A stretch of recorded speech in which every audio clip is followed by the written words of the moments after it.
Alright guys, so I am in the girls' bathroom and there's something that's been bothering me for a while because I clean bathrooms, not because I come in here.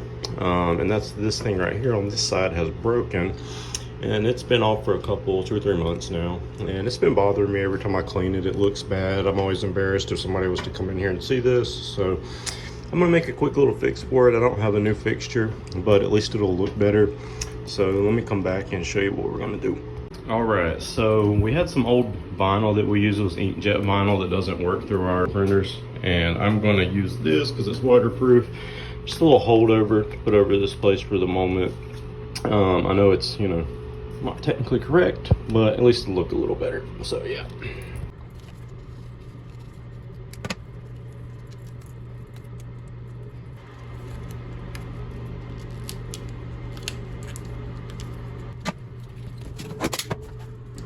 All right, so like I said, it's not perfect, but now, you know, somebody was coming in here and use the bathroom, it wouldn't immediately catch their eye as to that is broken. So I'm gonna consider it a temporary improvement for now.